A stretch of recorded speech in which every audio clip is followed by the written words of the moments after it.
नमस्कार, स्वागत है आप सभी का। आप देख रहे हैं जी बिहार झारखंड। खबर बिहार का ये वक्त है और मैं हूं आपके साथ राहुल सन्ना। इस बुलेटिन में हम देखेंगे बिहार की तमाम छोटी बड़ी खबरें। तो बिहार में चुनावी माहौल इस वक्त पूरी तरह से गर्म है, लेकिन इस बार राजनीति से ज्यादा सुर्खियों में है अपराध और गिरफ्तारी की खबरें। मोकामा विधानसभा क्षेत्र, जो पहले से ही राजनीति और बाहुबल के लिए जाना जाता है, एक बार फिर चर्चा के केंद्र में है। पहले हुई दुलारचंद की हत्या ने इलाके में सनसनी फैला दी और अब जेडीयू प्रत्याशी अनंत सिंह की गिरफ्तारी ने माहौल को और गर्मा दिया है। चुनाव नजदीक है, लेकिन हालिया घटनाओं ने सियासी पारा और बढ़ा दिया है।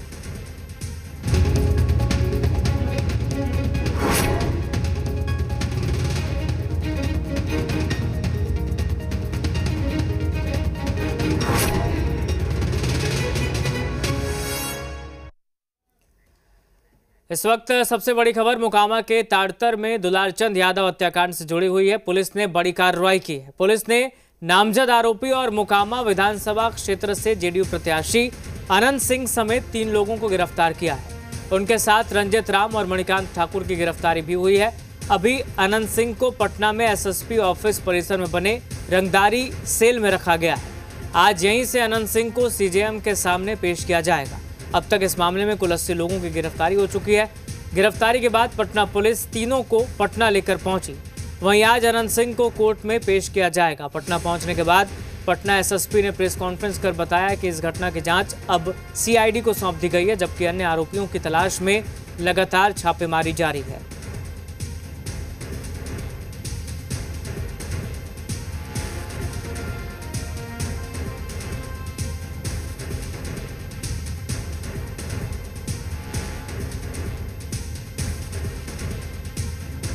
वो प्रत्याशी हैं वो वहाँ पे मौजूद थे। उनके सामने में घटनाएं हुई हैं और जो इस कांड के मुख्य अभियुक्त भी हैं अनंत सिंह, उनकी आज गिरफ्तारी बेड़ना गांव से किया गया है। इसमें हम लोग को जानकारी प्राप्त हुई थी, इनके 2 सहयोगी भी इनके साथ में थे जो उस घटनास्थल पर भी थे और उनकी भी गिरफ्तारी की गई है। तो अनंत सिंह और उनके 2 सहयोगियों को गिरफ्तार किया गया है। पकड़े गए आरोपियों में अनंत सिंह, रंजित राम, मणिकांत ठाकुर है। पुलिस ने ताबड़तोड़ एक्शन लिया है। देर रात तीनों को लेकर पुलिस पटना पहुंची। अभी अनंत सिंह को पटना में रंगदारी सेल में रखा गया है। तो अनंत सिंह को आज सीजेएम के सामने किया जाएगा पेश। गिरफ्तारी के बाद पटना एसएसपी ने जानकारी भी दी इस मामले को लेकर और बताया कि अब तक कुल 80 लोगों की गिरफ्तारी हो चुकी है।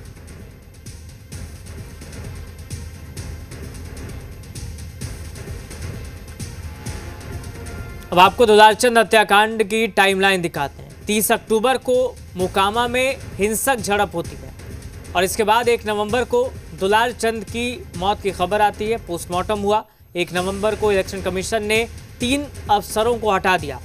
1 नवंबर को ही हत्या केस में सीआईडी जांच शुरू हुई। 2 नवंबर को अनंत सिंह अपने घर से गिरफ्तार कर लिए गए। तो सीआईडी अब इस मामले में जांच कर रही है। जांच शुरू हो गई है। ये पूरी टाइमलाइन दुलारचंद हत्याकांड की।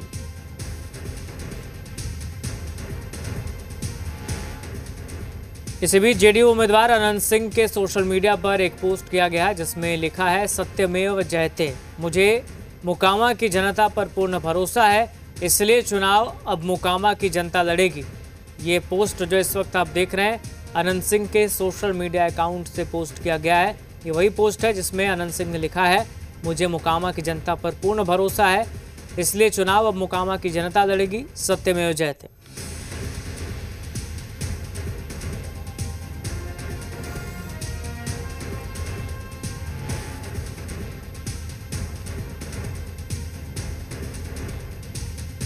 हमारे साथ हमारे सहयोगी रजनीश लाइव जुड़ रहे हैं, उसी जगह पर मौजूद हैं जहां अनंत सिंह को फिलहाल रखा गया। रजनीश, जरा बताएं अब तक क्या जानकारी मिल पाई है, गिरफ्तारी के बाद क्या कुछ हुआ है? देखिए, गिरफ्तारी हुई है। इसके अलावा जिस तरीके से भारी किरकिरी हो रही थी सरकार की, चुनाव आयोग ने सख्त रुख अख्तियार किया और साथ ही साथ मोकामा जो हत्याकांड है इसमें जो पदाधिकारी थे वहाँ पे बाढ़ में, उसमें एसडीएम और 2 एसडीपीओ वहाँ पे 2 हैं, एसडीपीओ बाढ़ 1 और बाढ़ 2, इन दोनों को तीनों पदाधिकारी को हटाया गया, जिसमें एसडीएम एसडीपीओ जो 2 हैं अभिषेक कुमार, उन पर त्वरित कार्रवाई की गई है और निलंबित किया गया है। साथ ही साथ ग्रामीण एसपी को हटाए गए हैं और चुनाव आयोग ने कंप्लेंट्स रिपोर्ट आज 12 तारीख तक 2 तारीख को देने के लिए कहा है। दूसरी ओर सूची मांगी है कि ग्रामीण एसपी के जगह पर जो पदाधिकारी बनाए जाने हैं तो एक सूची जो है वो भेजी जाए। तो बहरहाल ये सारी कुछ बात है। दूसरी ओर पुलिस पदाधिकारी ने यहाँ पे कार्रवाई की है और छापेमारी और तमाम सारी बातें, और बाढ़ स्थित जो करगिल बाजार जहाँ से अनंत सिंह पूरे चुनाव प्रचार अभियान का कमान थामे थे, वहाँ से उनकी गिरफ्तारी हुई और उसके बाद पटना लाया गया है।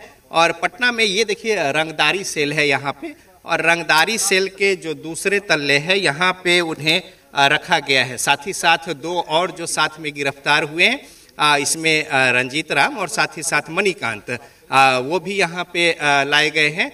और इसके बाद अब जो विधि सम्मत कार्रवाई है उसको लेकर आगे प्रोसीड होगी। और साथ ही साथ चूंकि आज रविवार है, कोर्ट बंद है, लिहाजा जज के पास इनकी उपस्थिति होनी है और उसके बाद फिर जेल होगी। तो जाहिर तौर पे उससे पहले जो औपचारिकता तमाम सारी विधि सम्मत है वो पूरा किया जाना है, मेडिकल होना है।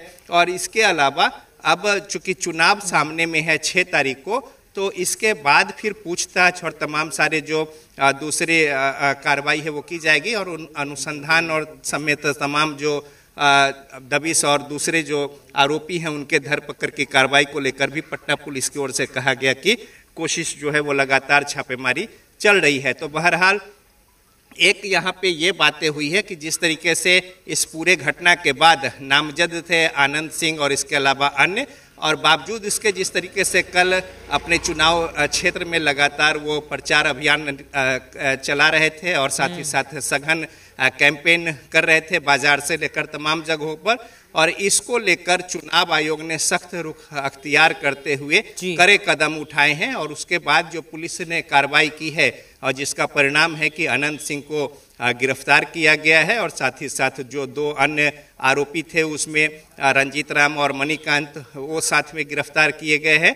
और यहाँ पे रंगदारी सेल है, यहाँ पे कई और दूसरे नाम भी है, यहाँ पे पिटवास थाना के नाम से भी जाना जाता है ये रंगदारी सेल, और यहाँ पे रखा गया है। और फिर आगे विधि सम्मत जो कार्रवाई है उसको लेकर प्रोड्यूस किया जाएगा और फिर पुलिस प्रशासन जो है अपने स्तर से सारी बातों को देख रही है। आज प्रधानमंत्री भी पटना में है, तो लिहाजा प्रशासनिक स्तर पे कई महत्वपूर्ण दूसरे भी जो शेड्यूल है वो भी यहाँ पे है। और इस बीच में अनंत सिंह को यहाँ पे रखा गया है और प्रोड्यूस किया जाएगा। कोर्ट आज बंद है, तो जिन धाराओं के तहत मामला दर्ज किया गया है उसको लेकर क्या जानकारी मिल रही है? बेलेबल है, नॉन बेलेबल है?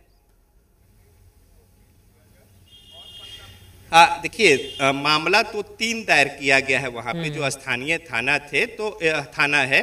तो एक जो मामला है वो परिवार के ओर से है, जो पीड़ित है, जो पीड़ित परिवार है, यानी कि जो मर्डर हुआ दुलारचंद यादव उनके परिवार के ओर से। और दूसरा मामला जो है इनके ओर से भी किया गया है और इनके ओर से वहाँ पे पत्थर चलाने समेत हमला करने और तमाम सारी बातें, ये मसला मामला है।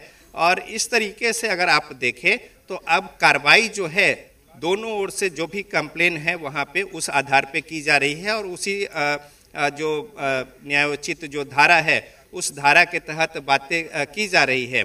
एफआईआर दर्ज तभी हो गया था अगले दिन, लेकिन उससे पहले प्राथमिकता थी वहाँ पे जिस तरीके से लोग उग्र थे और साथ ही साथ तनाव का माहौल था, उस स्थिति को टैकल करने समेत पोस्टमार्टम और अंत्येष्टि को लेकर। और इसके बाद फिर पुलिस प्रशासन जो है वो हरकत में आई है, तमाम जगहों पे छापेमारी और मौके पर अनुसंधान, फॉरेंसिक की टीम और तमाम सारी बातें, तो ये सारी बातें चल रही है।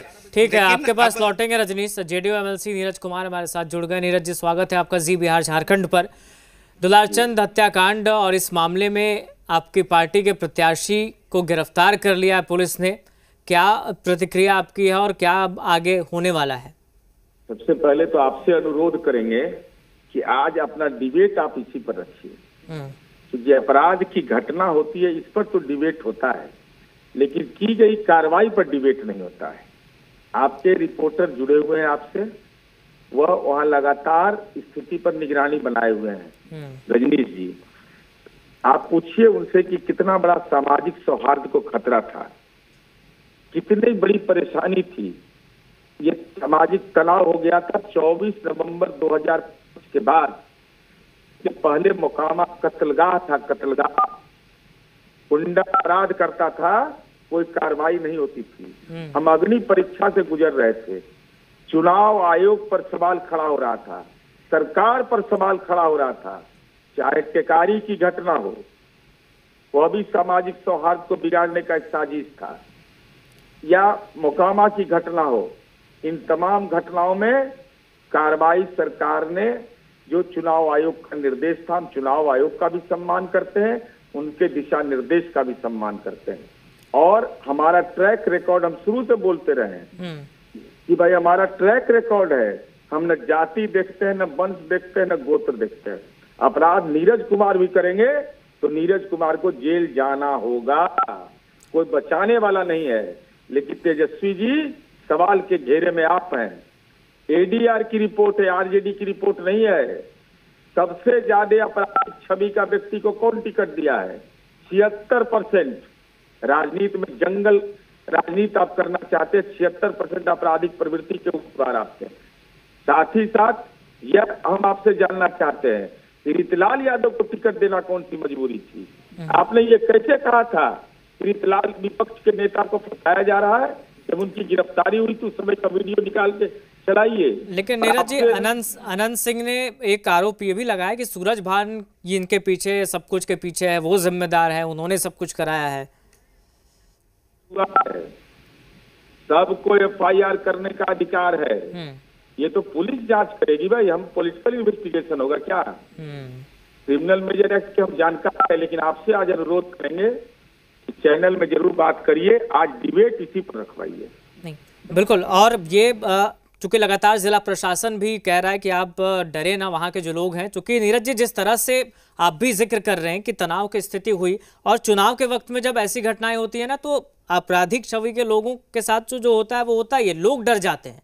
तो आप भी क्या कोई संदेश देना चाहते हैं वहाँ के लोगों को? चूंकि वोटिंग होनी है और उसके पहले इस तरह की घटना हुई है, तो लोगों में डर का माहौल भी है।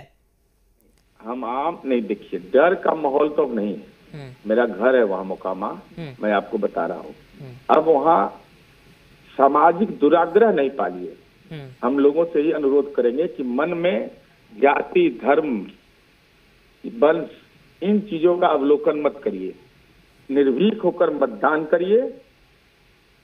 और हमारी उम्मीद है कि मोकामा की जनता बड़े पैमाने पर मतदान में भाग लेगी।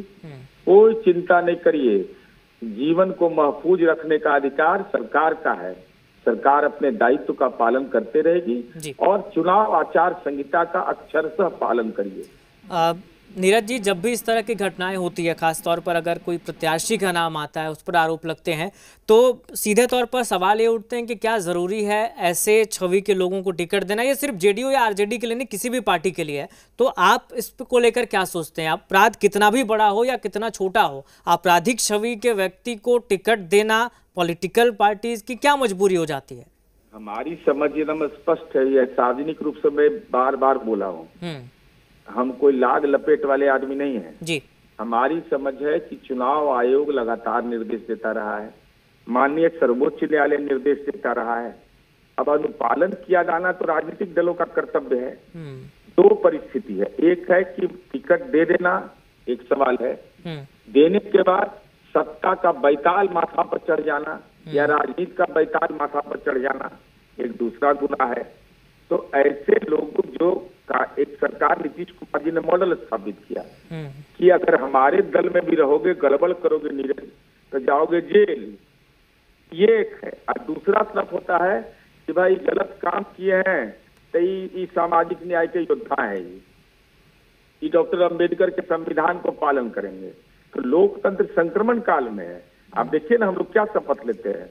हम लोग शपथ लेते हैं जब चुनाव जीतने के बाद कि जाति धर्म से ऊपर उठ के काम करेंगे। और जैसे ही निकले जात के सम्मेलन में चल गए और जात के समाज कर देते हैं। नहीं, बिल्कुल आप ठीक कह रहे हैं नीरज जी, आप बिल्कुल ठीक कह रहे हैं। लेकिन आज तेजस्वी यादव भी जाने वाले उस क्षेत्र में लगातार वो इस घटना को लेकर सीधे तौर पर सरकार पर कई तरह के सवाल उठा रहे, निशाना साध रहे हैं। आपको क्या लगता है, अगर चुनाव से, वोटिंग से कुछ ही दिन पहले आपके प्रत्याशी की गिरफ्तारी होती है, तो क्या इसका कोई निगेटिव इम्पैक्ट पड़ेगा या इससे छवि खराब होती है खासकर पार्टी की?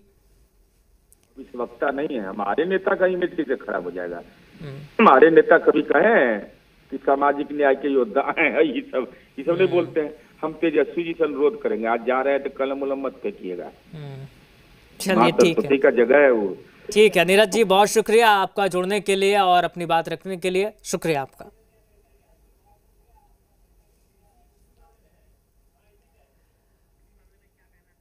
और तेजस्वी ने इस पूरे मामले में क्या कुछ कहा, एक बार सुनते हैं। देखिए, ये तो होना ही था, ये तो स्पष्ट था। जिस प्रकार से घटना हुई है, अंजाम दिया गया है, तो ये तो होना ही था। लेकिन प्रधानमंत्री जी आज आ रहे हैं। आज भी देखिए बिहार में, रोहतास में, आरा में पिता पुत्र की हत्या कर दी गई। लगातार जो है महाजंगल राज की स्थिति बिहार में बनी हुई है। कोई ऐसा दिन नहीं बिहार में जहां गोलियां ना चल रही, ये प्रधानमंत्री जी को नहीं दिखता है। चलिए, हमारे साथ हमारे सहयोगी रजनीश बने हुए। रजनीश, तेजस्वी का बयान सामने आया, तेजस्वी निशाना साध रहे हैं सीधे तौर पर और आज उस इलाके में जाने भी वाले हैं, जो जानकारी है उसके मुताबिक। तो इसको लेकर सियासत कितनी हो रही है?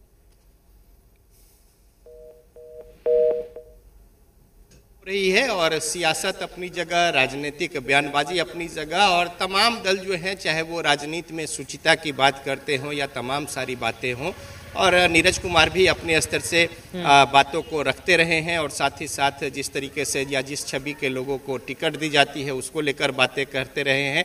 अब नीरज कुमार ही जिस तरीके से बता रहे थे, शपथ लेते हैं, हर कोई जानता है, उसमें कोई अतिशयोक्ति नहीं कि जाति, धर्म और तमाम ऐसी बातों से अलग हटकर और एक समान रूप से सबके साथ व्यवहार होगा, सारी बातें होंगी। लेकिन अब सवाल यह है कि राजनीतिक दल जब टिकट देते हैं उस समय जातिगत समीकरण देखते हैं, उम्मीदवारों का जात देखते हैं और तमाम बातें हैं वो जाति आधारित होती है। उसके बाद फिर ये धारणा रखना या उम्मीद करना कि इस तरीके की बातें समाज में नहीं होंगी या व्यवहार में नहीं होंगी या कोई इस तरीके से देवता का तस्वीर जो है वो छवि प्रस्तुत करेंगे, तो जाहिर तौर पे ये बेमानी बात है। अब सवाल है कि ऐसे छवि के लोग, और ये हर दल, कोई दल विशेष की बात नहीं है, हर दल में कमोबेश यही स्थिति है। हमने 2005 में रामविलास पासवान से पूछा था, चूंकि सारे जो बाहुबली है, चाहे सूरजभान सिंह हो, मुन्ना शुक्ला हो, रामा सिंह हो, सब उनके दल में थे। तो हमने पूछा कि भाई आप राजनारायण और लोहिया की बात करते हैं, जेपी की बात करते हैं और तमाम जो बाहुबली है आपने उनको तवज्जो दे रखा है और उनको टिकट दे रहे हैं। थोड़े देर तक मौन के बाद रामविलास पासवान ने कहा था कि देखिए, तो आप क्या चाहते हैं कि हम शेर के सामने मेमना बांध दे?